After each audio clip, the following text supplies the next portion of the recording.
হাদি ভাই আসলে আছে এটা বলাই কঠিন। উসমান হাদি ভাই, আমি নিজে ভাইকে যে রুমে চিকিৎসা করা হচ্ছে ওই রুমে পর্যন্ত গেছি, নিজের চোখেও দেখছি।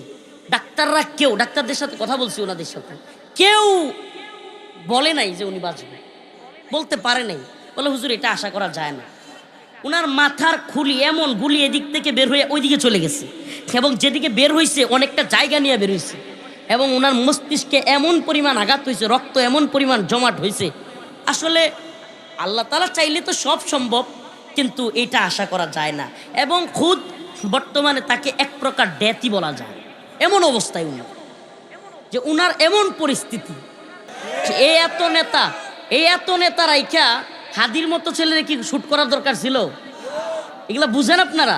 যে সমস্ত পোলা পাইন হাদি, হাসনাত আব্দুল্লাহ, রফিকুল ইসলাম মাদানী, যেগুলো কারো কথা শুনে না, কারো তোয়াক্কা করে না, কারো গোলামি করে না, মানে এদেরকে হলো টার্গেট কিলিং করে শেষ করে দিবে। কেন? কারণ সব এই দেশের যত নেতা আছে বেশিরভাগ বড় দলের বড় নেতা, বড় পীর, বড় শায়েক, বেশিরভাগ হলো বাটপার, বেশিরভাগ আপনি শুনেন, ঠিক বলা দরকার নেই, বেশিরভাগ হলো সামসা। এক এক দেশের গোলামি করে, এক এক দলের গোলামি করে, এদের সবগুলো গোলাম। এখন যেগুলো গোলামি করতে চায় না, ভারতের গোলামি বরদাস্ত করে না, এদেরকে মাইরা ফেলতে হবে। আপনি বুঝতেছেন? তো এদেরকে যেহেতু মাইরা ফেলতে হবে, তাইলে আমাদের লাইফটা কতটা রিস্ক আপনি বুঝতেছেন? এই রিস্কের পরেও এই উম্মাহকে সজাগ করার চেষ্টা করি। আমরা জানি না এই উম্মতের সাথে আমাদের শেষ কথা কোনটা, আমরা জানি না। এই উম্মাহ কবে শরিয়া পাবে, কবে ইমারা পাবে, কবে রাষ্ট্র ব্যবস্থায় কোরআন প্রতিষ্ঠিত হবে, কিছুই আমরা জানি না, কিন্তু চেষ্টা তো করে যেতে পারি, এই উম্মতকে সজাগ তো করতে পারি। হে প্রিয় উম্মাহ, এই সিলমারও দিয়া এই অবস্থার পরিবর্তন হবে না। চ্যালেঞ্জ করলাম তোমাদেরকে। বিগত 54 বছর বাংলাদেশ গঠিত হয়েছে, আওয়ামী লীগ বলো, বিএনপি বলো, বিএনপি জামাত জোট সরকার বলো, একটা সরকারও ভারতের গোলামি থেকে খালি ছিল না। ভারত যখন যা বলছে তখন তাই করছে এরা। এখন যারা আসবে কিংবা এখন যারা চলমান আছে, এদের কেউ গোলামি থেকে আলাদা না। আশ্চর্য কথা, একটাও গোলামি থেকে। হাসিনা এতগুলো চুক্তি করছিল ভারতের সাথে, এই সরকার কোনো চুক্তি বাতিল করার সাহস করতে পারছে? হ্যাঁ, করতে পারছে? এই গোলামির জিনজির কে খুলবে? গোলামির জিনজির, সুবহানাল্লাহ। আপনি ওইভাবে চিন্তা করবেন, যদি চিন্তা করতে না পারেন, আপনাদের সামনে কথাগুলো বলবার মতো আমার উচিত হবে না, বা আপনারাও শোনার মতো রাখেন না। আপনাদেরকে এই কথাগুলো অনুধাবন করতে হবে যে বাস্তবতা কি, একটা রাষ্ট্র কখন রাষ্ট্র হয়ে ওঠে। আজকের আলোচনায় আমি কোরআন থেকে সেটাই ফুটিয়ে তুলব। আল্লাহ পাক বলতেছেন, ওয়ালা নাবলুওয়ান্নাকুম বিশাইইম মিনাল খাউফ ওয়াল জু' ওয়া নাকসিম মিনাল আমওয়াল ওয়াল আনফুসি ওয়াস সামারাত। আল্লাহ অনেক আগে, সুবহানাল্লাহ, প্রায় 1500 বছর আগে রাসূলুল্লাহ সাল্লাল্লাহু আলাইহি সাল্লামকে জানায়া দিয়েছেন যে হে নবী, আপনি আপনার উম্মতকে জানায়া দেন, যারা এই দ্বীনের পথে অটল অবিচল থাকবে, যারা কোনো তাগুতের গোলামি করবে না, যারা কোনো স্বৈরাচার জালেমের গোলামি করবে না, তাদের উপরে জুলুম আসবে। ওয়ালা নাবলুওয়ান্নাকুম, অবশ্যই অবশ্যই তোমাদেরকে পরীক্ষা করা হবে। কে বলতেছেন? কে বলতেছেন? বিশাইইম মিনাল খাউফ, ভয় দ্বারা। কি দ্বারা? ভয় দ্বারা। ওয়াল জু', ক্ষুধা, দারিদ্রতা। ওয়া নাকসিম মিনাল আমওয়াল ওয়াল আনফুস, খুদ তোমার জিন্দেগি বরবাদ করে দেওয়ার মতো ভয় তোমাকে দেখানো হবে। কে বলে? এই বাস্তব পরিস্থিতি আসছে কি আসে নাই? আসছে কি আসে নাই? আপনি চিন্তা করতে পারেন, শুক্রবার জুমার দিন একটা ছেলে নামাজ পড়ে বের হচ্ছে, তার অপরাধ কি? সে ভারতের বিরুদ্ধে বাংলাদেশের পক্ষে কথা বলে। তার অপরাধ কি? সে আওয়ামী লীগের বিরুদ্ধে, জুলুমের বিরুদ্ধে কথা বলে। আর কোনো কিছু অপরাধ নাই। দিনে দুপুরে একটা ছেলে জুমার নামাজ পড়ে বের হয়েছে রিক্সা দিয়া, হুট করে গুলি করে। এখন শোনা যায় ওই খুনি ডাকাই নাই, ভারত চলে গেছে। কেউ বলে সিলেট দিয়া পার হইছে, কেউ বলে এই হালুয়াঘাট দিয়া পার হইছে। দেশটা হালুয়াঘাট হয়ে গেছে না? আমাদের আঞ্চলিকভাবে কয় যে দেশটা কি হয়ে গেছে গা, হালুয়াঘাট হয়েছে। কি একটা অবস্থা, মানে ডাকাই দিনে দুপুরে একজনকে হত্যা করে যদি এভাবে নর্মালি পার হয়ে যায়, তাইলে রাতের বেলায় রফিকুল ইসলাম মাদানীকে যে কোনো জায়গায় শুট করে ফেলে দিয়ে চলে যাবে, এটা কোনো বিষয় কি হবে? এই দিন শেষে আপনারা হয়তো যারা একটু মহাব্বত করেন আমাদেরকে, একটু কান্নাকাটি করবেন, হয়তো কেউ কেউ কোনো জায়গায় একটু বিক্ষোভ করবেন, কিংবা কেউ কেউ একটু শোক জানাবেন, কেউ কেউ হয়তো চোখের পানি ফেলবেন, দোয়া করবেন, শেষ। এছাড়া কিচ্ছু না, বিশ্বাস করেন কিছুই না। আমার মা হয়তো কান্নাকাটি করবে দীর্ঘদিন, মা তো মাই, আমাদের আমার সন্তানটা হয়তো বুঝবেই না যে বাবা কে ছিল, কারণ তার বয়স মাত্র 14 মাস। হয়তো আমার স্ত্রী এই ছোট্ট জীবনের সংসারের চিন্তা করতে করতে সারা জীবন কাটিয়ে দিবে, হয়তো বা ভিন্ন কিছু হতে পারে। এই তো বাস্তবতা, এক নির্মম বাস্তবতা। রাষ্ট্র তো রাষ্ট্র হইতে পারে নাই, হইতে দেয় নাই। কারণ কি?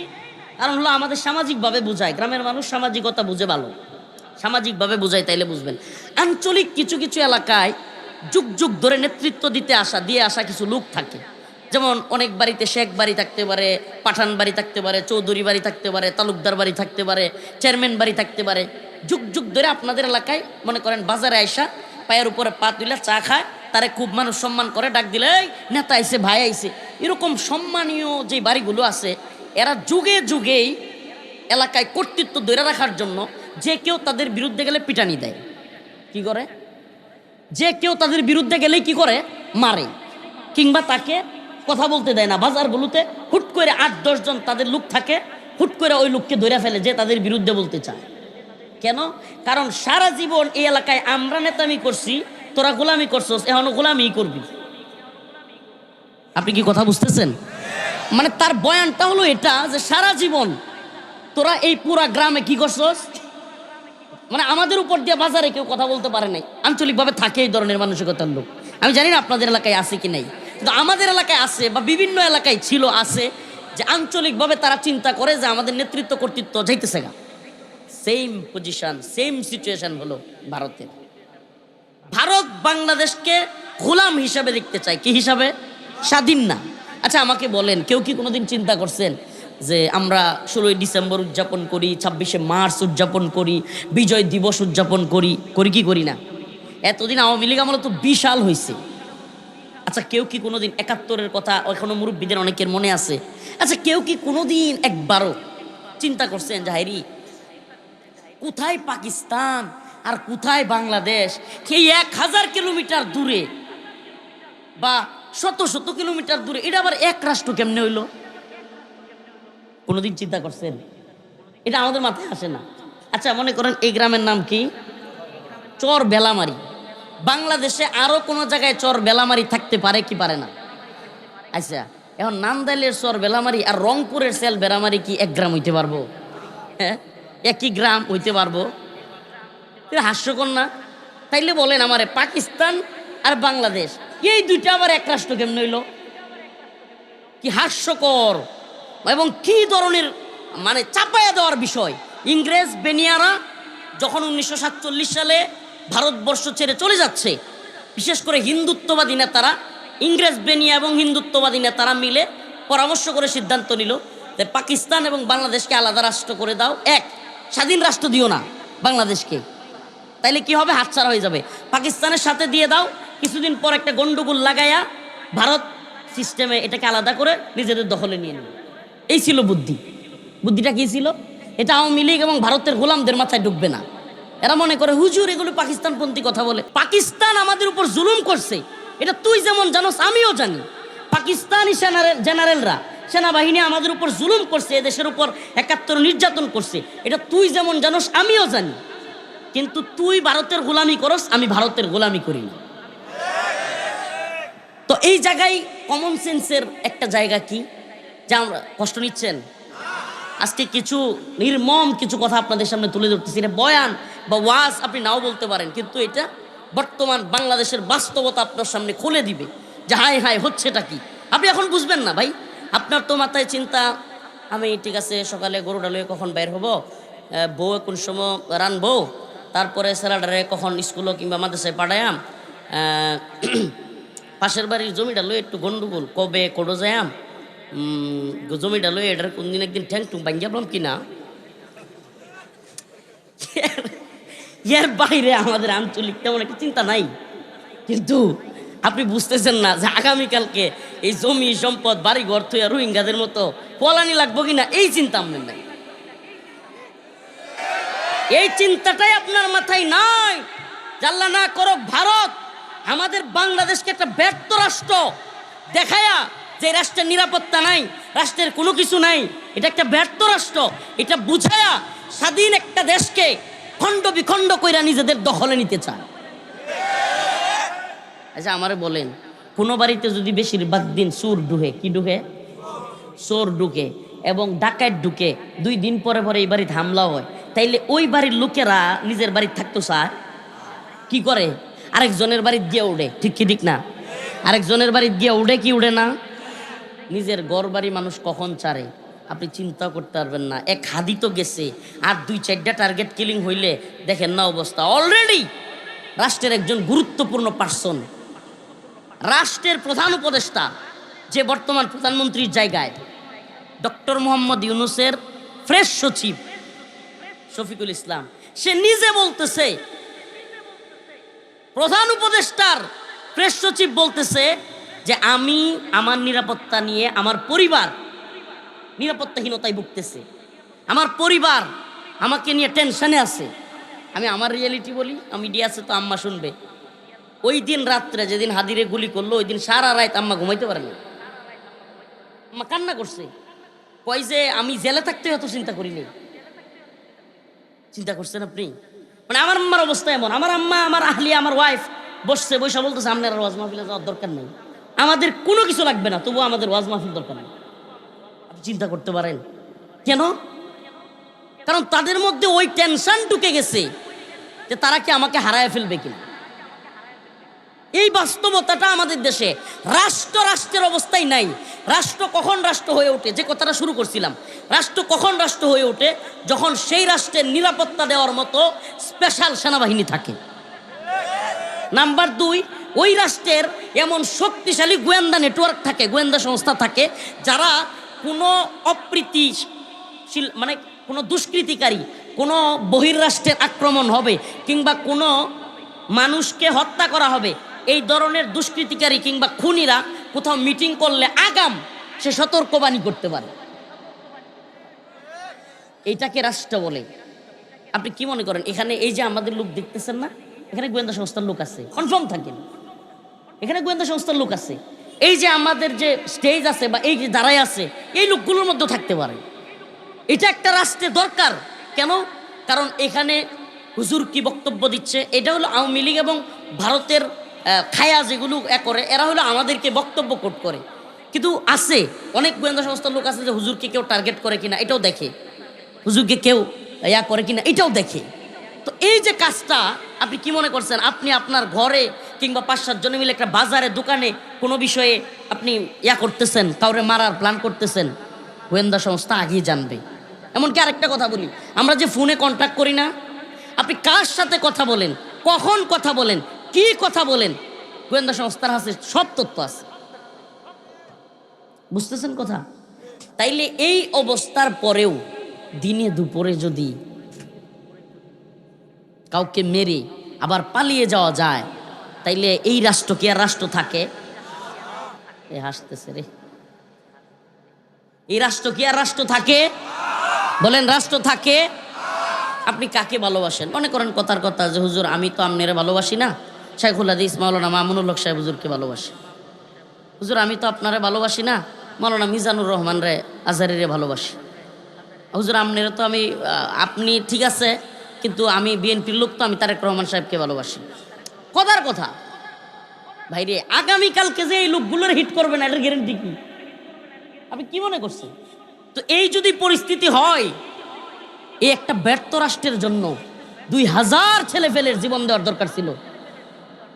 এই 2000 জনগণকে, হাজার হাজার মানুষকে জীবন দেয়া, হাজার হাজার মানুষকে আহত হওয়া, আমাদের এই 3 বছর, প্রায় 3 বছর জেলখানায় থাকা, 26 দিন রিমান্ড খাটা, এই আন্দোলন সংগ্রাম করা, এগুলার কোনো কিছুর প্রয়োজন ছিল? আমরা তো একটা ব্যর্থ রাষ্ট্র দেখতে চাই নাই। আমরা কি একটা ব্যর্থ রাষ্ট্র দেখতে চাইছি? প্রিয় ভাইরা আমার, বন্ধুগণ আমার, এই ক্ষেত্রে আপনাদেরকে আমি কিছু কথা, আজকে খুব গুরুত্বপূর্ণ কথা আমাদেরকে বলতে হচ্ছে এই জন্য যে আমরা আগামীকালকে কথা বলতে পারবো কি পারবো না এটার গ্যারেন্টি নেই।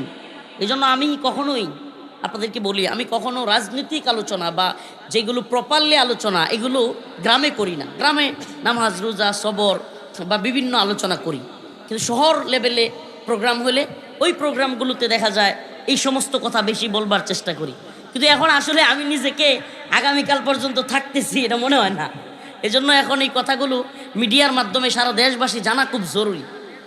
আমরা যদি রুখে দাঁড়াতে না পারি, আপনাদেরকে আবারও বলছি, আমি আপনাদেরকে বলি, এদেশের বড় বড় দলের অনেক নেতারা ভারতের রয়ের দালাল। এদেশের বড় বড় দলের অনেক নেতা, একটা না, নাম বলবো না, একাধিক দলের নেতারা রয়ের সাথে কানেকশন রাখে, গোলামি করে। আবারও বলছি, আমাদের আঞ্চলিকভাবে দেখেন, কাউরে মিন করেন না, তাইলে কথাগুলো বুঝাইতে পারবো না। আঞ্চলিকভাবে অনেক নেতা, চেয়ারম্যান কিংবা বড় এলাকার জমিদার কিংবা যার 10টা 20টা লাডি আছে, এরকম অনেক লোক আঞ্চলিকভাবে জুলুম করে, আছে না নাই?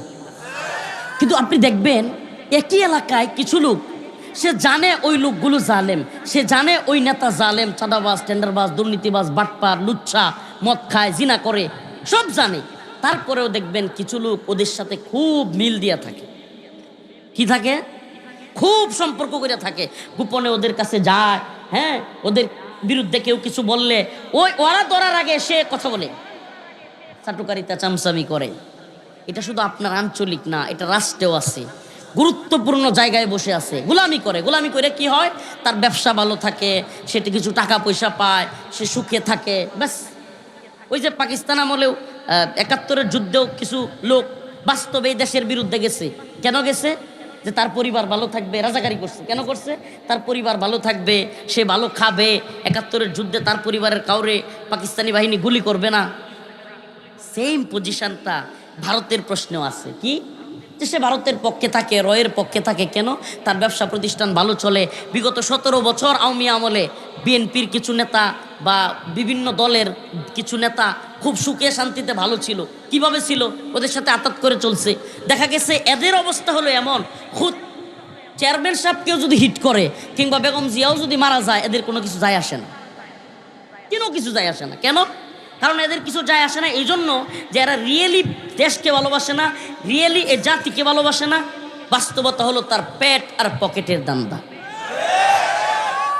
এই কনসেপ্টটা আজকে বুঝাইতে চাই। আমি একটা দলের নাম বলছি বলে এই দলেই না, অনেক দলে আছে, অনেক দলে। আল্লাহ মাফ করুক, তথাকথিত ইসলামিক দলগুলোতেও আছে। আর কি বলবো? বললে তো আমাদেরকে কথাগুলো কেন বলতে হয় জানেন? কেউ নারাজ হইলেও হইতে পারে, কিছু করার নাই। আমি তো তাদেরকে ভালোবাসি, দেশটাকে ভালোবাসি, উম্মাকে ভালোবাসি। সতর্ক করতে গিয়ে আমাদেরকে বলতে হচ্ছে। আমরা জানি তো কার দর কোন দিকে, এগুলো নাম বলে বলে বলতে পারবো, এমন অবস্থা। তো এই যে অবস্থাটা চলতেছে না, এখানে হয়েছে কি জানেন? যারা মনে করেন আমার গোলামি করতেছে, আমি তাদেরকে ভালোবাসি, ভারত তাদেরকে ভালোবাসে। কিন্তু যারা মনে করেন তাদের গোলামি করবে না, কয় হুজুর বাংলাদেশে বাস করি, এই নান্দাইলে বাস করি, ভারতের বয়ান করতেছেন। বিশ্বাস করেন বা না করেন, আমরা ভারতের পেটের ভিতরে আছি। কোথায় আছি? ভৌগোলিক মানচিত্র দেখছেন কখনো? ভৌগোলিক মানচিত্রে দেখবেন এই সাইডে ভারত, ওই সাইডে ভারত, এদিকে ভারত, সব দিকে ভারত চাপা দিছে আমাদেরকে। তো তাইলে কি ভারতের গোলামি করতেই হবে? এই প্রশ্নে আমি বলবো না। কেন? কারণ বিগত 17 বছর আওয়ামী জুলুম দিয়া ভারত যেইভাবে সাজাইছিল, এ জাতি যেহেতু আওয়ামী ফেসিবাদ, আওয়ামী জালেমদেরকে হটাইতে পারছে একত্রিত হইয়া, এই উম্মা একত্রিত হইলে ভারতের গোলামির জিনজিরও হটাইয়া দেওয়া সম্ভব।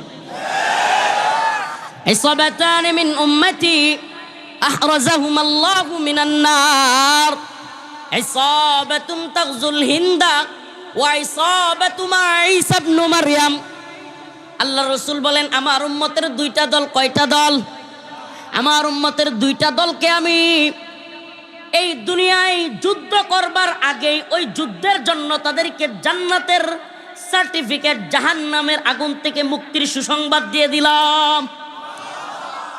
মানে এখনো পর্যন্ত যুদ্ধটা হয় নাই, যুদ্ধটা আমরা করি নাই। ওই যুদ্ধের জন্য আল্লাহর রাসূল আমাদেরকে জাহান্নামের আগুন থেকে মুক্তি এবং জান্নাতে যাওয়ার ঘোষণা দিয়ে গেছেন 1500 বছর আগে। ইসাবাতান মিন উম্মতি আহরাজাহুম আল্লাহু মিনান নার, ইসাবাতুন তাগজুল হিন্দা ওয়া ইসাবাতু মা ঈসা ইবনে মারইয়াম। আমার রাসূল বলেন, ইসাবাতান মিন উম্মতি আহরাজাহুম আল্লাহু মিনান নার। আমার উম্মতের দুইটা দল, যাদেরকে আল্লাহ পাক জাহান্নামের আগুন থেকে মুক্তি দিবেন। সুবহানাল্লাহ। ইসাবাতুন তাগজুল হিন্দা, এক নম্বরে হলো গাজওয়াতুল হিন্দে শরীক হওয়া মর্দে মুজাহিদরা। আল্লাহ পাক তাদেরকে ওই গাজওয়াতুল হিন্দ, যেটা আসন্ন হিন্দুত্ববাদী ব্রাহ্মণ্যবাদী তাগুতি শক্তির বিরুদ্ধে মুসলমানদের এক বিশাল রক্তকয়ী যুদ্ধ হবে, যেটা মুহাম্মদ আরবি বলে গিয়েছেন, যার দুই ঠোঁটের মাঝখান দিয়া জীবনে কোনো দিন মিথ্যা বলেন নাই। তিনি বলেছেন একটা যুদ্ধ হবে কিয়ামতের আগে, গাজওয়াতুল হিন্দ নামক সেই যুদ্ধ হিন্দুত্ববাদী ব্রাহ্মণ্যবাদী তাগুতি শক্তির বিরুদ্ধে মুসলমানরা শহীদ হবে, রক্তে রঞ্জিত হবে, কিন্তু আখের দিন শেষে মুসলমানরাই বিজয়ী হবে। দিন শেষে কারা বিজয়ী হবে? এই জন্য আমরা পরোয়া করি না। কাবার গিলাফ ধরে ধরে জীবনের প্রথম উমরায়, আস্তাগফিরুল্লাহ, আমি গুনাহগার, কাবার গিলাফ ধরে ধরে একটা দোয়া করছি, আল্লাহ শহীদ তো হইতে চাই, আল্লাহুম্মা রযুকনা শাহাদাতান ফি সাবিলিক, এই জীবন আপনার তরে শহীদ তো হতে চাই, তামান্না রাখি, কিন্তু একটা আশা, সাদ রাদিয়াল্লাহু আনহুর মতো একটা আশা। আল্লাহ রসুলের এক সাহাবী এক যুদ্ধের আগে খুব আহত হয়ে গেছিলেন, খুব আহত। কেমনে? মদিনায় দুইটা গোত্র ছিল ইহুদিদের, এই গোত্রগুলো আউস এবং খাজরাজ, এরা মদিনায় আল্লাহ রসুল সাল্লাহ সাল্লামের সাথে বসবাস করবার জন্য একটা চুক্তি করছিল। কি করছিল? মদিনা চুক্তি। এই চুক্তির মধ্যে তারা বলছিল যে যদি কাফের মুশরিকেরা মক্কা থেকে বা কুরাইশরা যদি হামলা করে, তাইলে তারা রাসূলুল্লাহ সাল্লাল্লাহু আলাইহি ওয়াসাল্লামের পাশে থাকবে। কি করবে? পাশে থাকবে। কিন্তু এই বেঈমানের দল যখন প্রকৃতপক্ষে মদিনা অবরোধ করা হইলো, হামলা করা হইলো, এই ইহুদিরা বেঈমানরা মুনাফিকরা ওই কুরাইশ কাফেরদের সাথে যুক্ত হয়ে গেছে, বেঈমানি করছে। তখন সাদ রাদিয়াল্লাহু আনহু নামক এক সাহাবী, আল্লাহ রসুল সাল্লাহ সাল্লামের প্রিয় সাহাবী, যিনি কিনা রসুল্লাহ সাল্লাহ সাল্লাম দ্বিধাদ্বন্দ্বে ছিলেন। আল্লাহ রসুল চিন্তা করতেছিলেন, হায় রে, আমরা যখন মক্কা থেকে মদিনায় আসছি আমার সাহাবীদেরকে নিয়ে, তখন আনসাররা আমাদেরকে থাকার জায়গা দিছে, খাওয়ার ব্যবস্থা করছে, নিরাপত্তা দিছে, তাদের সাথে একটা চুক্তি হয়েছে, তারা এখানে কেউ হামলা করলে নিরাপত্তা দিবে। কিন্তু তারা আমাদের সাথে বাইরে গিয়ে হামলা করবে, বাইরে গিয়ে আমাদের সাথে যুদ্ধ করবে, তারা তো এটা বলে নাই। এখন কি তারা এগুলো করবে কি করবে না? রাসূলুল্লাহ সাল্লাল্লাহু আলাইহি ওয়াসাল্লাম নিজে একটা দ্বিধাদ্বন্দ্বের মধ্যে ছিলেন। সুবহানাল্লাহ। আল্লাহ রসুলের যে সাহাবী সাদ রাদিয়াল্লাহু আনহু, তিনি দাঁড়ায় গেলেন, ইয়া রাসূলুল্লাহ, আপনি কিসের সংশয় করতেছেন? ইয়া রাসূলুল্লাহ, ইয়া হাবিবাল্লাহ, আনসারদের পক্ষ থেকে, মদিনার আনসারদের পক্ষ থেকে আমি সাদ কথা দিচ্ছি, আমরা আপনার ডানে আছি, আমরা আপনার বামে আছি, আমরা আপনার সামনে আছি, আমরা আপনার পিছনে আছি। ইয়া রাসূলুল্লাহ, আমি সাদ সহ আমার সমস্ত ভাইরা, এই সমস্ত মদিনাবাসী আপনার এক কথায়, আপনার ঘোড়া যদি সমুদ্রে ঝাঁপ দেয়, আমরাও এদিক সেদিক না তাকায়া আপনার সাথে নদীতে ঝাঁপ দিই। সেই সাদ রাদিয়াল্লাহু আনহু যখন দেখলেন মদিনার ইহুদিরা মুনাফিকি করছে, তখন সাদ রাদিয়াল্লাহু আনহু আল্লাহর কাছে দোয়া করলেন, আল্লাহ, আমি তো আহত হয়ে গেছি। উনি বড় আহত হয়েছিলেন, বাঁচার মতো না। উনি দোয়া করছিলেন, আল্লাহ, আমি তো শহীদ হয়েই যাব, কিন্তু আপনার কাছে একটা চাওয়া, মাওলা, এই যে বেঈমান মুনাফিকদেরকে যেই দিন শায়েস্তা করতে পারবো, আপনি আমারে ওই দিন শায়েস্তা করার পরে আমারে শহীদি মৃত্যু দিয়েন। তো কাবার গিলাফ দইরা দইরা জীবনে একবার উমরা করতে পারছি, তাও 5 আগস্টের পরে। বিগত 16 বছরে আমি ছোট মানুষ, দেখতে ছোট, এই জন্য আল্লাহ মাফ করুক, বয়সের ব্যাপারে অনেকের ইয়া থাকতে পারে। আমার বয়স কিন্তু 30+, আমি বিয়ে করছি, আমার বাচ্চা আছে আলহামদুলিল্লাহ। তো এই ছোট্ট বয়সে অনেক দিন থেকে, যখন থেকে হেফজ পাস করছি, তখন থেকে আমার বিশাল স্বপ্ন ছিল নিজের চোখ দিয়া, চর্মচক্ষু দিয়া কাবা দেখার, চর্মচক্ষু দিয়া রাসূলুল্লাহ সাল্লাল্লাহু আলাইহি ওয়াসাল্লামের রওজা দেখার, ওই সবুজ গম্বুজ দেখার। কিন্তু আমরা আওয়ামী লীগ আমলে পাসপোর্ট পাই নাই, পাবো না, উপায়ও ছিল না। তো যখন 5 আগস্টের পরে পাসপোর্ট করছি, তাও এক বিশাল আবিল্লি, দ্রুত উমরায় গেছি, জীবনের প্রথমবার উমরায়। বুঝেনি তো, প্রথমবার কাবা দেখলে কি একটা, সুবহানাল্লাহ। নবীর রওজা শরীফ দেখে মন ভরে না, নবীর রওজা শরীফ দেখে মন ভরে না, দিদার দাও গো শাহে মদিনা, দিদার দাও গো শাহে মদিনা। স্বপ্ন আছে তো রাসূলুল্লাহ সাল্লাল্লাহু আলাইহি সাল্লামের দিদারের গম্বুজের সামনে গিয়া দাঁড়ানোর, আল্লাহ রাসূল সাল্লাল্লাহু আলাইহি সাল্লামকে কাছ থেকে রওজা দেখবার, রাসূলুল্লাহ সাল্লাল্লাহু আলাইহি সাল্লাম কোথায় হাঁটতেন, কোন বাড়িটাতে থাকতেন, সব কিছু দেখবার আশা আছে তো? নবীর রওজা শরীফ দেখে মন ভরে না, নবীর রওজা শরীফ দেখে মন ভরে না, দিদার দাও গো শাহে মদিনা, দিদার দাও গো শাহে মদিনা।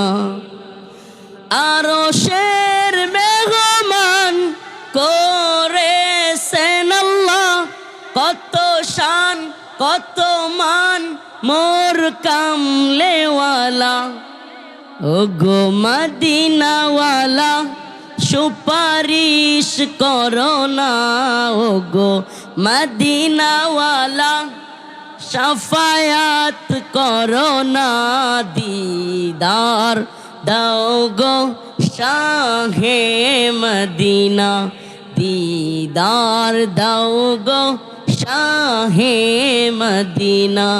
নবীর রওজা শরীফ দেখে মন ভরে না, নবীর রওজা শরীফ দেখে মন ভরে না, দিদার দাও গো শাহে মদিনা।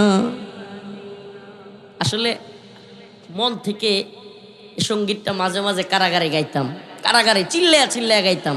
অনেক বন্দিরা পাশের রুম থেকে বলতো, হুজুর আরো জোরে গান, ভাল লাগে। বন্দিরা অনেকেই বলতো। তো ওই স্বপ্ন নিয়েই বের হয়েছিলাম। সুবহানাল্লাহ, আমার চোখে যেন ভাসতেছে, ওই আমি সবুজ গম্বুজের পাশে দাঁড়ায় আছি, হায় হায় বিরাবিরি, মনে মনে করতেছে আর যদি ঠেলা না দিত এই নিয়ে দাঁড়ায় থাকতাম। অনেক মানুষকে ধাক্কায় নিয়ে যায়। সুবহানাল্লাহ, ওই মুহূর্তগুলো, ওই সময় কাবার গিলাপ ধরে একটা দোয়া করছিলাম, এটা আজকে আপনাদেরকে বলি। আল্লাহ আর রব্বুল আলামিন, শহীদ তো হয়ে যাব, তামান্না ওইটা আপনার রসুল এই তামান্না করেছে, কিন্তু মাওলা এই হিন্দুত্ববাদী তাগুতি শক্তির বিরুদ্ধে যে যুদ্ধ হবে, ওই যুদ্ধে আমাকে শহীদ করিয়ে, ওই যুদ্ধে শরীক হইতে চায়। এবং এই জালেমদের আমাদেরকে গোলামি করবে দূরের কথা, আপনার রসুল যে বলে গিয়েছে, আপনার রসুল বলেছে গাজওয়াতুল হিন্দে, এই বিশাল রক্তকয়ী যুদ্ধে মুসলমানদের অনেক মর্দে মুজাহিদ শহীদ হবে, কিন্তু দিন শেষে দিল্লির ক্ষমতার মসনদে আল্লাহ পাক কালেমার পতাকা পথ করে উড়াবেন। আর সেই কালেমার পতাকা যখন পথ করে উড়বে, দিল্লির বড় বড় নেতাদেরকে, অমিত শাহকে, আরো বড় বড় নেতাদেরকে গোলামির জিঞ্জিরে আবদ্ধ করে মর্দে মুজাহিদরা কল্লা ধরে মাটির নিচে দাবায়া টাইনা হিচড়া বাইতুল মুকাদ্দাসের দিকে নিয়ে যাবে। আল্লাহ শহীদ মৃত্যু চাই, কিন্তু ওই পরিণতি দেখায়া তারপরে মৃত্যু দিয়ে।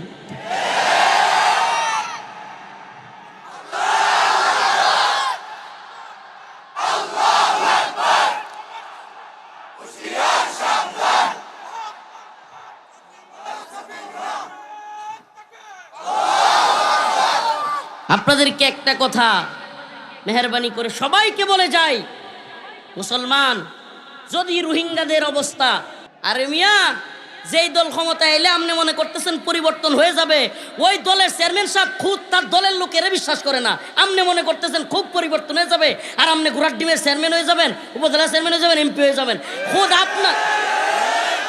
খুদ আপনার চেয়ারম্যান আপনার দলের লোকদেরকে বিশ্বাস করে না, রয়ের দালালদের বিশ্বাস করে না। কি মনে করছেন এত সহজ?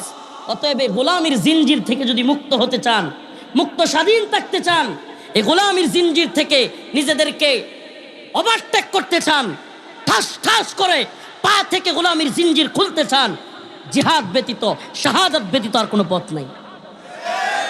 যুবকদেরকে বলি, টিকটক, লাইকি, ফেসবুক, মদ, জুয়া, ইয়াবা, হিরোইন, ফেন্সিডিল, অবৈধ মেলামেশা, নারীর পিছনে ছুটা বন্ধ করো। যুবক, নিজেকে এখন থেকে তৈরি করো। এই উম্মাকে শুধু সেনাবাহিনী, শুধু পুলিশ রক্ষা করতে পারবে না। এই জাতিকে তোমার আমাদের স্বতঃস্ফূর্ত অবস্থান নিয়েই রক্ষা করতে হবে। আর এই রক্ষা করার জন্য কি দরকার? এতটি ভাত খায় পেট মোটা করা দরকার। হ্যাঁ, মুসলমান যুবকদের কোনো বুড়ি থাকতে পারবে না, মুসলিম যুবকের কোনো বুড়ি হইতে পারে না। এখন থেকে সাঁতার, দৌড়, রিং টানা, এই সমস্ত প্রতিযোগিতা শুরু করতে হবে। প্রয়োজনে নিজেরা জিম করার মতো জিনিসপত্র নিজেরা নিয়ে আসো। ওপেন বলতেছি, আমরা জানি না, আমরা বাঁচতেও চাই না। শাহাদাত তো আমাদের মুখ্য উদ্দেশ্য।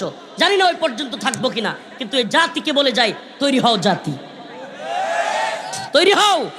সত্যবাদীরা আমাদের উপর চাপায়া দিচ্ছে যুদ্ধ। কি করতেছে? আমরা যুদ্ধ চাচ্ছি বিষয়টা এমন না, আমরা যুদ্ধটা চাচ্ছি বিষয়টা এমন না। এত বড় রাষ্ট্র, এত বড় বাহিনী, এদেশের অনেক মানুষ মারা যাবে, শহীদ হবে, এটা আমরাও বুঝি। আমরা যুদ্ধটা চাচ্ছি না, কিন্তু এই শয়তানের দল আমাদের উপর যুদ্ধ চাপায়া দিচ্ছে। কেন? বলতেছে হয় আমাদের গোলামি করবা হাসিনার মতো, আর না হইলে তোমাদের উপর আমরা যুদ্ধ চাপায়া দিব। তো যেহেতু চাপায়াই দিবি, আফগান জাতি যদি রাশিয়ারে হটাইতে পারে, আফগান মোল্লারা যদি আমেরিকারে হটাইতে পারে, তোরা কিসের কি? আমরাও ইনশাল্লাহ হিম্মত রাখি, আমরা বিশ্বাস করি, আমি বিশ্বাস করি, ওয়াল্লাহি কসম আল্লাহর, উসমান হাদিদেরকে তোরা হিট করবি, রফিকুল ইসলাম মাদানীদেরকে হিট করবি, ওয়াল্লাহি বিল্লাহি কসম আল্লাহর, এই প্রজন্ম থেকে অসংখ্য রফিকুল ইসলাম মাদানী, অসংখ্য উসমান হাদিরা তৈরি হবে বিইজনিল্লাহ। অতএব পরোয়া করে লাভ নাই। আমরা শহীদ হওয়ার বিনিময়েও যদি এ জাতি জায়গা ওঠে, 2-4-10-20টা যুবক যারা কিনা ভারতের গোলামের বিরুদ্ধে সবসময় বক্তব্য দেয়, এরা চলে যাওয়ার বিনিময়েও যদি এ জাতি জেগে ওঠে, অন্তত এ জাতির বিবেক খুলে যে আবারও গোলামির জিঞ্জিরের দিকে যাইয়া যাচ্ছি, আবারও ওয়াজ মাহফিল করতে গেলে 20টা অনুমতি, 30 বার ইউনো অফিসে, 40 বার ওসি সাহেব ফোন মারবে। দিনগুলো ভুলে গেছেন, দিনগুলো ভুলে গেছেন। মাহফিলে অমুক বক্তা আসতে পারবে না, তমুক বক্তা ওই বয়ান দিতে পারবে না, তোর বাফের 14 গোষ্ঠীর বয়ান দিবে। হ্যাঁ, আমি একটা কথা বলি, শুনেন, সুবহানাল্লাহ। মানে আমার আলহামদুলিল্লাহ, আল্লাহকে সাক্ষী রেখে বলছি, ছোট মানুষ হইতে পারি, রামদা একটা হাতে নিলে 10টারে আমি দৌড়াইতে পারবো। কিন্তু সমস্যা হলো কি, আমাদেরকে তো হিট করবো এগুলো দিয়া, আমাদেরকে হিট করবো কি দিয়া? কিন্তু আমি ছোট মানুষ, আমার এলাকায় একটু খবর নিয়েন, আমি যদি একটা হাতে নেই, 8টা-10টা আমার সামনে, আমি কামড় দিয়ে 2 সাইডে শেষ করে দিব। আল্লাহ এই সাহস দিছে, আলহামদুলিল্লাহ। কিন্তু সমস্যা হইলো তো হিট করবো এগুলা দিয়া। এখন আমাদের তো এগুলো চালানোর নিয়ম নাই। কি, আমি তো মনে করি এ জাতির যদি শুভবুদ্ধির উদয় হয়, এ সরকারের যদি শুভবুদ্ধির উদয় হয়, এখনই উচিত প্রত্যেকটা যুবক 16-17 বছর থেকে 30-40 বছর পর্যন্ত প্রত্যেকটা যুবককে বাধ্যতামূলক ট্রেনিং দেওয়ানো দরকার, সবাইকে অস্ত্রের ট্রেনিং দেওয়ানো দরকার। আমরা গোলামি করতে চাই না, আমরা স্বাধীন থাকবো, আমরা আল্লাহর জমিনে বাস করি, আল্লাহর গোলামি করব। আগ কাটছে না, মুদির গোলামি করার দরকার আছে? হ্যাঁ, বদমাইশের দল, এগুলোর গোলামি করবো আমরা। আমরা মুসলমান, আল্লাহর গোলামি করি। এগুলোর আস্তাগফিরুল্লাহ, এগুলোর এক একটার কাজ দিয়ে যাওয়া যায় না দুর্গন্ধের কারণে, আর এদের গোলামি করতে হবে আমাদের। কি আপনি বিশ্বাস করেন না? এগুলো কাজ দিয়ে যাওয়া যায় না, এদের গোলামি করা লাগবে। জানে না সভ্যতা। এখনো ভারতের লোকেরা, ওই অনেক লোক হাগে ওই লগিয়ে ইয়াত রেল লাইনে, রাস্তায়, জঙ্গলে সিরিয়াল দূরে দূরে, তাদের গোলামি করা লাগবে আমাদের। ও বিশ্বাস করেন না আপনারা? অবস্থান যারা জানে তাদের সাথে জিজ্ঞেস করেন। এখনো পর্যন্ত হাক দেয় কেমনে হেডা জানে না, হেদের গোলামি করা লাগবে। আমরা আল্লাহর জমিনে বাস করে গোলামি করবো কার? অতএব পরীক্ষা আসবে। আল্লাহ পাক বলছেন, ইয়া আইয়ুহাল্লাযীনা আমানুস্তাঈনু বিস-সাবরি ওয়াস-সালাহ ইন্নাল্লাহা মা'আস-সাবিরিন। সুবহানাল্লাহ।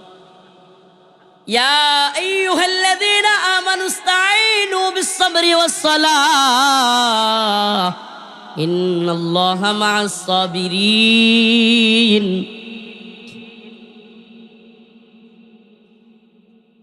ولا تقولوا لمن يقتل في سبيل الله أموات بل أحياء। سبحان الله। আল্লাহ বলছে, ওয়ালা তাকুলু লিমান ইউকতালু ফি সাবিলিল্লাহ আমওয়াত। যারা আল্লাহর রাস্তায় জীবন দিছে তাদেরকে কি তোমরা মৃত বলো? ওয়ালা তাকুলু, সাবধান, ওয়ালা তাকুলু লিমান ইউকতালু ফি সাবিলিল্লাহি আমওয়াত, যারা আল্লাহর পথে জীবন দেয় তোমরা তাদেরকে মৃত বলিও না। সুবহানাল্লাহ। আল্লাহর পথে জীবন দিছে, মৃত বলবো না। আল্লাহ বলছে বাল আহইয়া, না বরং তারা জীবিত। কে কয়? সুবহানাল্লাহ। আল্লাহ নিজে বলতেছে যারা আল্লাহর রাস্তায় জীবন দেয় তারা কি, কেমন জীবিত?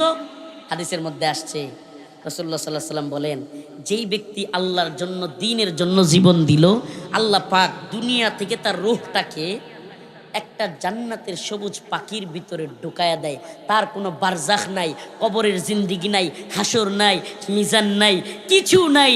আল্লাহর রাস্তায় যে জীবন দিছে, আরে তারে যে গুলি করছে, তারে যে মারছে, তবুও আল্লাহর রাস্তায় যদি তার জীবনটা যায়, একটা পিপিলিকা মানুষকে কামড় দিলে ছোট্ট যেই একটু ব্যথা হয়, তার চাইতে কম ব্যথা পায় একজন আল্লাহর পথে জীবন দেয়া শহীদ। সুবহানাল্লাহ বলবেন না? এই বিশ্বাস একটা বিরাট জিনিস। কেমনে ভয় দেখাবে? সুবহানাল্লাহ। কেমনে ভয় দেখাবে কোন? এই বিশ্বাস যদি কোনো ইমানদারের অন্তরে থাকে যে আমি মরলেই শহীদ, যামু জান্নাতে, সবুজ পাখির মধ্যে আমার আত্মা দিয়ে দিবে। আল্লাহর রসুল বলতেছে, কোন রসুল? যার দুই ঠোঁটের মাঝখান দিয়া জীবনে কোনো দিন মিথ্যা বলেনি। মক্কার কাফেররা পর্যন্ত, কাফেররা, এই মুসলমানরা না, মুমিনরা না, সাহাবীরা না, কাফেররা পর্যন্ত আল্লাহ রসুলকে বলতো পাগল, মোহাম্মদ জাদুঘর, মোহাম্মদ পাগল, সব বলতো। কিন্তু জীবনে কোনোদিন কাফেররাও বলে নাই মোহাম্মদ মিথ্যাবাদী সাল্লাল্লাহু আলাইহি ওয়াসাল্লাম। জীবনে কোনোদিন কাফেররা পর্যন্ত বলে নাই কি? ওই রসুল সাল্লাল্লাহু আলাইহি ওয়াসাল্লাম তার জবান দিয়ে বলেছেন যে আমার উম্মতের যারা আল্লাহর রাস্তায় জীবন দিল, শহীদ হইল, তাদের আত্মাটা আল্লাহ পাক সুন্দর করে শুধু এই দুনিয়া থেকে বের করবে, কইরা সুন্দর একটা জান্নাতি পাখির ভিতরে, সবুজ পাখির মধ্যে ঢুকায়া দিবে। ওই পাখি জান্নাতে গিয়া যেখানে মন চাই উড়বে, যেখানে মন চাই ঘুরবে, যেখানে মন চাই যাবে, যা মন চাই খাবে। আল্লাহর নাজ নিয়ামত যেখানে মন চাই যায়া যায়া ঘুরবে, দেখবে, খাবে। সুবহানাল্লাহ বলবেন না? তাইলে বলেন, মুমিনের পেরেশানির কিছু আছে? মুমিনের ভয়ের কিছু আছে? টেনশন আমাদের জাতিরে নিয়ে, টেনশন আমাদের উম্মাকে নিয়ে, টেনশন আমার সন্তানরে নিয়ে, আর কিছু না। সিরিয়াসলি বলি, সন্তান না হইলে বুঝতেই পারতাম না পৃথিবীতে আসলে মায়া ভালোবাসা কারে কয়। এটা আমি আমি আমি বাবা হওয়ার অভিজ্ঞতা থেকে বলছি। সন্তান যাদের হয় নাই, যাদের সন্তান নাই, পৃথিবীতে এরা ভালোবাসা কারে কয়, মায়া মোহাব্বত কারে কয়, এটা বলতেই পারবেন না। এটা এক ভিন্ন বিষয়। মানে চিন্তা করি এই উম্মাকে নিয়ে, এই জাতিকে নিয়ে, নিজের সন্তানকে নিয়েও চিন্তা, এই আর কি। কিন্তু সুবহানাল্লাহ, এটাও বিশ্বাস করি আমার রসুল সাল্লাল্লাহু আলাইহি সাল্লামকে যদি আল্লাহ পেটে থাকতে, মায়ের পেটে থাকতে, রাসূলুল্লাহ সাল্লাল্লাহু আলাইহি সাল্লামের বাবা দুনিয়ায় নাই, আবার এই অল্প কয়েকদিন যখন বয়স হয়েছে 6 মাস 7 মাস, তখন রসুলের মাও নাই, এমন একজন মানুষকে যেহেতু আল্লাহ পৃথিবীর শ্রেষ্ঠ মানুষ বানাইতে পারছে, আমার পুলারও আমি না থাকলে আল্লাহ শ্রেষ্ঠ বানাইতে পারবে। এগুলা নিয়েও টেনশন করার কোনো কারণ নাই। আল্লাহ পাক আমাদেরকে হেফাজত করবেন, নয়তো শহীদ করবেন। আল্লাহ যদি হেফাজত করে তবুও লাভ, শহীদ করে তবুও লাভ, ক্ষতি নেই। মুমিনের কোনো কি নাই, ইমানদারের কোনো কি নাই। এটা রাসূলুল্লাহ সাল্লাল্লাহু আলাইহি সাল্লাম বলেছেন যে আমি ইমানদারের দুইটা দিক দেখে বড় অবাক হই। আল্লাহ রসুল নিজে বলতেছেন যে আমি অবাক হই। কেন? রাসূলুল্লাহ সাল্লাল্লাহু আলাইহি সাল্লাম বলেন যে আমার উম্মতের ইমানদাররা যদি মুসিবতে পড়ে, মুসিবতের মধ্যে পড়ে, বিপদে পড়ে, সবর করে, আল্লাহ তারে প্রতিদান দেয়। আবার যখন নাজ নিয়ামত পায় তখন সে শুকরিয়া আদায় করে, আল্লাহ তখনও তারে প্রতিদান দেয়। সুবহানাল্লাহ। দুই দিকেই কি লাভ আল্লাহ। আমরা কোনো কি নাই, ইমানদারের কি নাই, ইমানদারের কোনো দোষ নাই। আল্লাহ নিজে যেহেতু বলে দিছে, ওয়ালা নাবলুওয়ান্নাকুম বিশাইইম মিনাল খাউফ ওয়াল জু' ওয়া নাকসিম মিনাল আমওয়াল ওয়াল আনফুসি ওয়াত তামারাত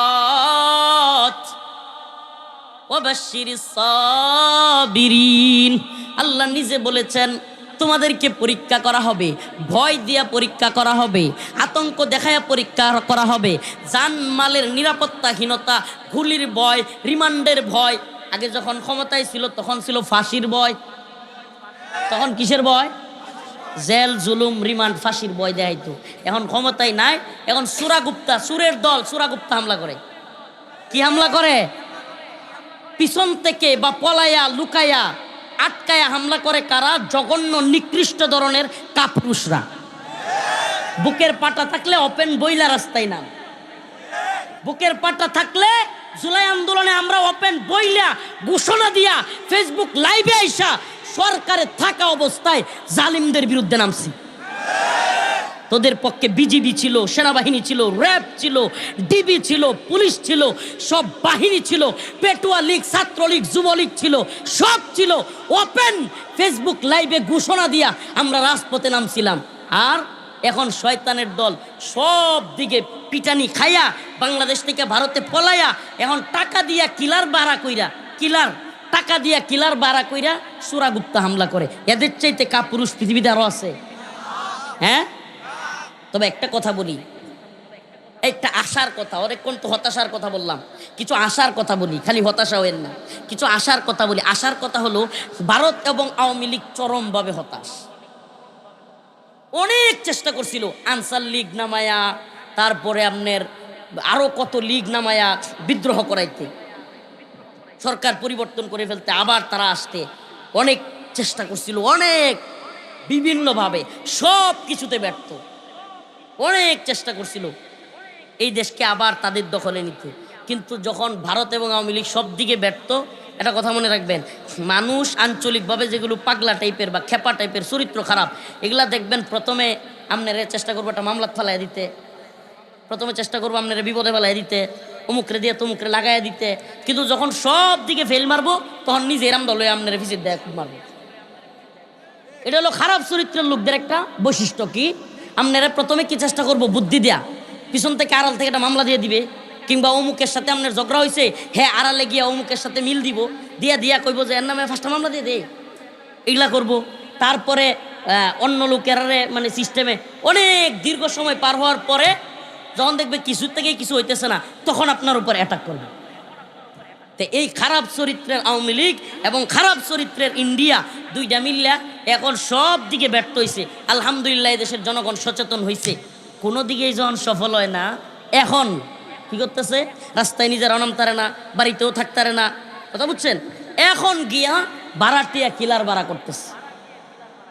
তো একটা কথা বলি, জালেমরা কখনো সফল হয় না। ওয়ামাকারু ওয়ামাকারাল্লাহ ওয়াল্লাহু খায়রুল মাকিরিন। এরা ষড়যন্ত্র করে, আল্লাহ বলতেছে ওয়াল্লাহু খায়রুল মাকিরিন, কিন্তু আমি উত্তম পরিকল্পনাকারী। সুবহানাল্লাহ। আশার কথা কি? আশার কথা হলো দিকে দিকে মুসলমানদের জয়ধ্বনি শোনা যাচ্ছে। কিছুদিন আগে আফগান বিজয় হয়েছে 2021 সালের 15ই আগস্ট, সিরিয়া বিজয় হয়েছে 2024 সালে, 2025 সালে আইসা বৃহত্তর আফ্রিকা অঞ্চল মালি, সোমালিয়া, মোগাদিসু সহ মর্দে মুজাহিদ আনসার শাবাবের দখলে চলে আসতেছে বিইذনিল্লাহ। অচিরেই ভারতীয় উপমহাদেশেও মুজাহিদদের বিজয় হবে ইনশাআল্লাহ। যেই পথে একমাত্র আমরা নিরাপত্তায় থাকতে পারবো, সেই পথের নাম হলো দাওয়া, ইরদাদ, জিহাদ, শাহাদাত। একটাই পথ।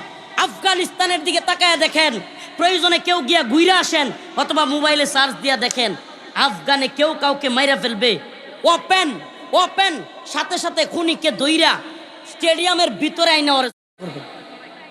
সুবহানাল্লাহ। আফগানে কাউকে দর্শন করবে চিন্তাও করা যায় না, কাউরে হত্যা করবে চিন্তাও করা যায় না।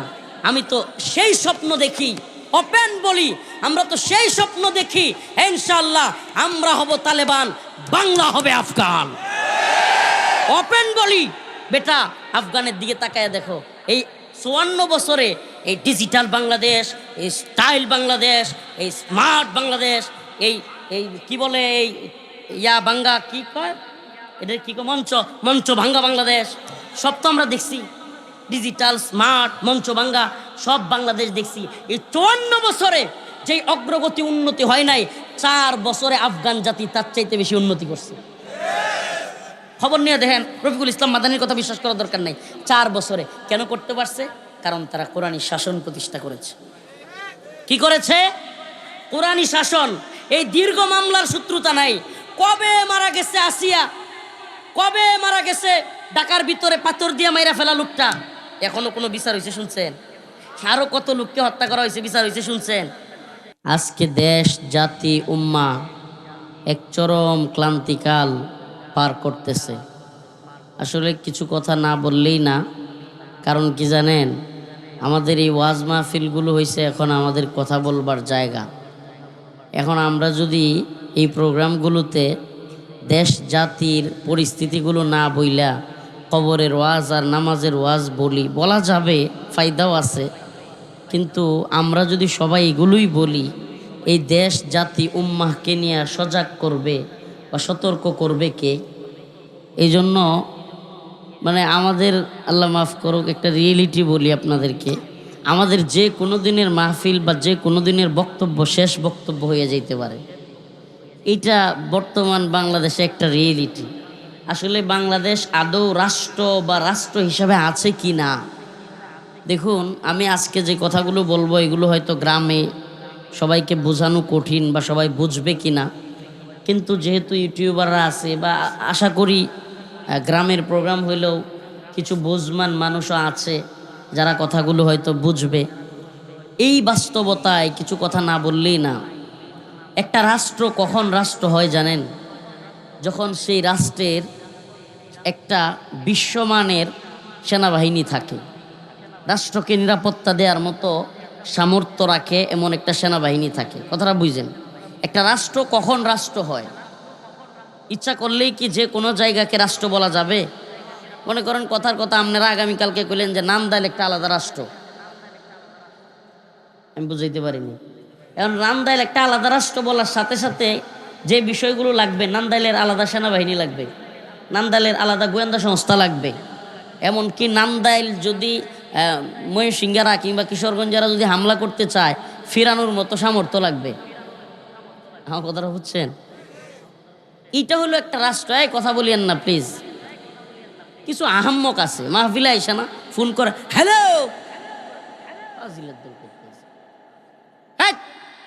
আস্তে কথা বলবেন।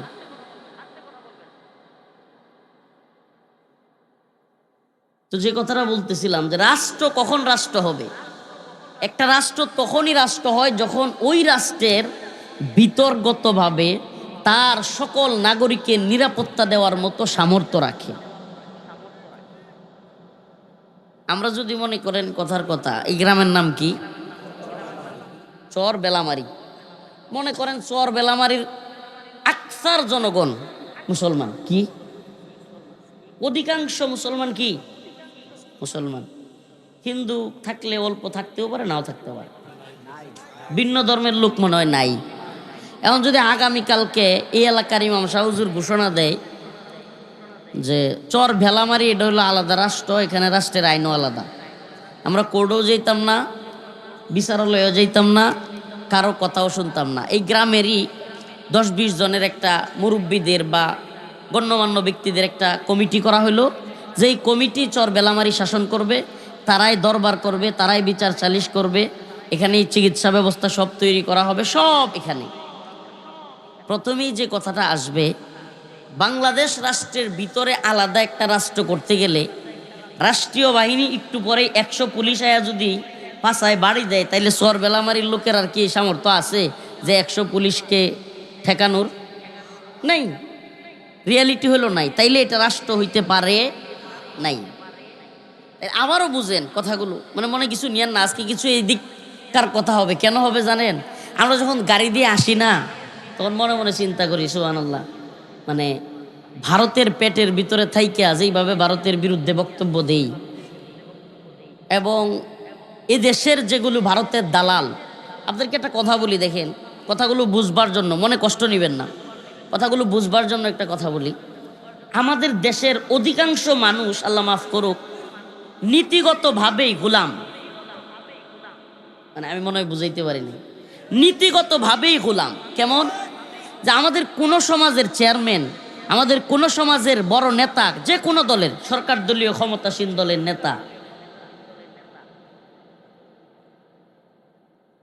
যেগুলো আপনারা বসে আছেন, তারা কিন্তু ওদেরকে বসতে বলতেছেন। আপনি তো আমারে দেখতেছেন, আমিও আপনারা দেখতেছি। ভাই বলছি তো, আর কথা বলিয়েন না, আমি উঠে চলে যাব। আমি বুঝেন নাই, আমাদের বয়ানের পরিস্থিতি নাই রে ভাই। লাইফের রিস্ক নিয়ে আপনাদের পাশে আসতেছি। কখন কোথায় গাড়িতে অ্যাটাক করবে, কখন কি হবে, কি পরিস্থিতিতে আপনাদের সামনে আসতেছে আপনারা বুঝেন না। আপনারা তো আছেন হইল কি একটু আসছে হুজুর ভাইরাল এসে একটু আলোচনা শুনে আসি। আপনি তো একটু পরে চলে যাবেন, সিঙ্গারা পুরি নিয়ে বাড়িতে জিলাপি খাবেন, আপনার পাশের বাড়ির লোকের লগে আগামীকালকে জমি লয়ে একটু ঝগড়া করবেন, হ্যাঁ, এরপরে হিরির টাইট করে জমি লাগাবেন। ভাই আপনার চিন্তা তো এতটুকু, মাফ করবেন, মনে কিছু নিয়েন না। আপনি আমাদেরকে মাফ করবেন কথাটা, আমাদের গ্রামাঞ্চলের মানুষের এর বেশি চিন্তা থাকে না। এখন আমাদের তো এই চিন্তা করলে হচ্ছে না রে ভাই। কেন হচ্ছে না? এ জাতি আমাদেরকে চিনে, আল্লাহ পাক এ জাতির সামনে পরিচিত মুখ হিসেবে তুলে ধরছে। নাইলে এই ছোট্ট মানুষ 2বার জেলে নেওয়ার তো দরকার ছিল না হাসিনার, কি কন?